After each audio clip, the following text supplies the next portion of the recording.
et de tomber bénévole à temps plein et à handicapé à temps partiel.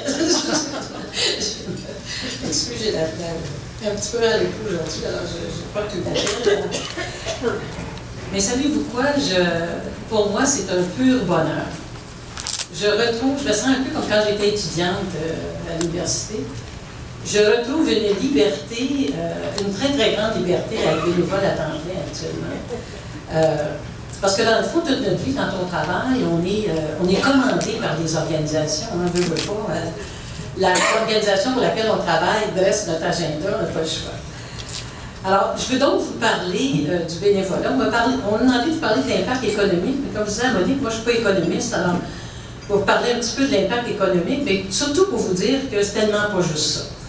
C'est tellement plus que ça. Je vais reprendre des termes de mes collègues, bien sûr, c'est un petit peu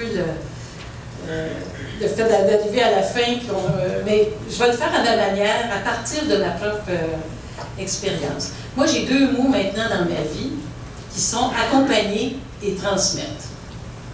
Pour moi, après une expérience de 40 ans de travail, pouvoir accompagner, alors je m'entends des jeunes, etc., pouvoir accompagner des gens dans leur expérience et pouvoir transmettre, c'est extrêmement important. Je crois beaucoup à ça, la transmission d'une génération à l'autre, et je pense que quand on arrive dans la soixantaine et qu'on a du temps pour s'investir davantage dans la communauté, je pense que c'est plus qu'un plaisir, c'est aussi presque un devoir à mes yeux de le faire.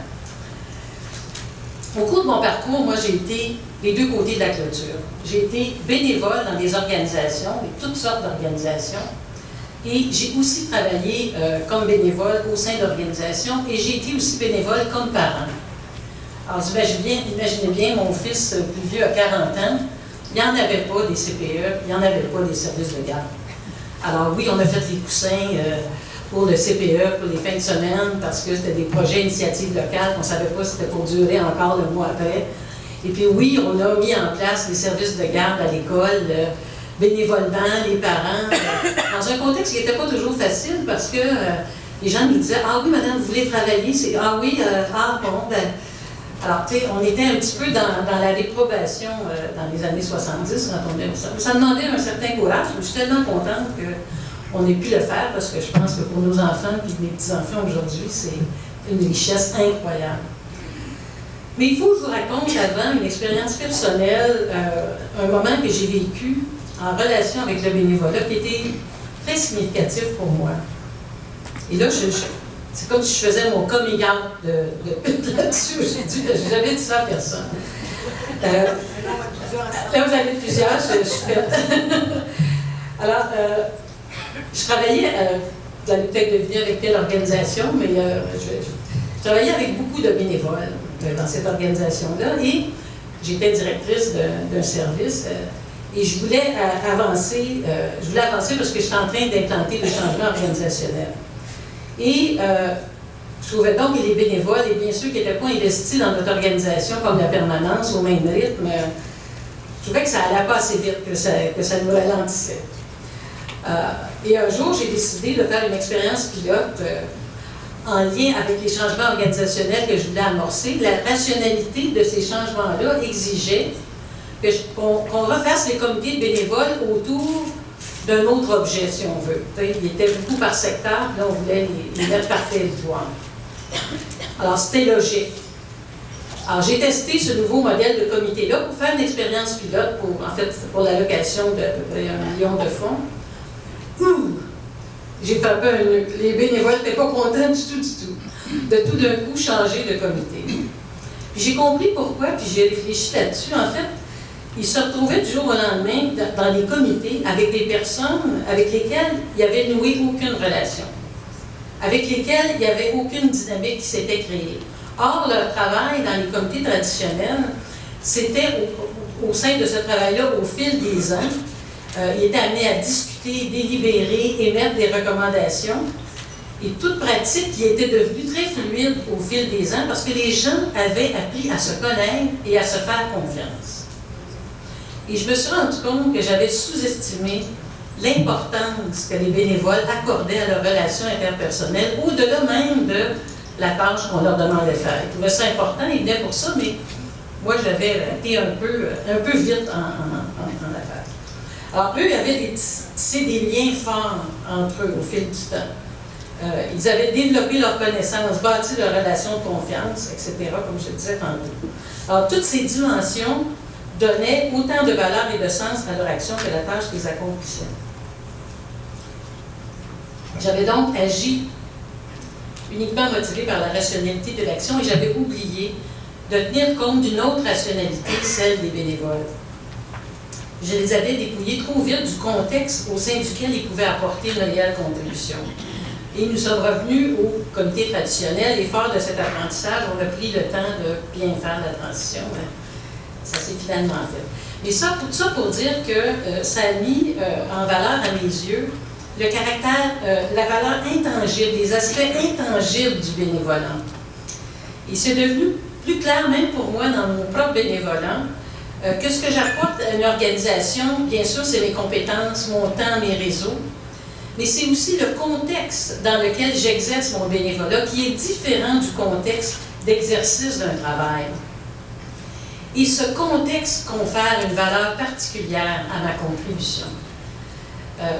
Donc, c'est pour ça que je pense que quand on parle de mesurer l'impact du bénévolat, la valeur du bénévolat, il faut le faire dans toute sa globalité, comme le disait Julie tantôt, comme un élément du lien social qui va bien au-delà de sa contribution économique. Malheureusement, je ne suis pas certaine qu'on ait trouvé une façon satisfaisante et universelle de mettre en valeur l'impact de ce lien social-là, de le décortiquer, de le nommer, de le comprendre. Alors, parlons donc, je vais revenir au sujet principal de mon allocution, parlons de l'impact économique. Le bénévolat est un fait économique qui contribue à la richesse de nos sociétés. Et l'exercice de quantifier économiquement le bénévolat est relativement récent, tout comme ça l'est aussi pour tout ce qui concerne le tiers secteur et l'économie sociale en général. Mais plus le phénomène a pris de l'ampleur, plus il est devenu nécessaire pour ceux qui le pratiquent d'utiliser des équivalences en chiffres pour qu'on puisse mieux l'apprécier, notamment pour convaincre les financeurs et les décideurs de son importance. Parce que, comme on disait tantôt, il y a beaucoup de choses intangibles, c'est pas payé, donc wow, c'est pas aussi important que le travail rémunéré. Alors, on a commencé, peut-être il y a une vingtaine, trentaine d'années, à quantifier. Parce que les chiffres parlent, c'est certain, et c'est une façon tangible. Et je vous donne un échantillon à l'échelle du monde, du Canada, du Québec, pour vous donner un peu aperçu. Probablement que c'est des chiffres que vous connaissez. À l'échelle du globe, c'est 1 milliard de personnes qui donnent leur temps.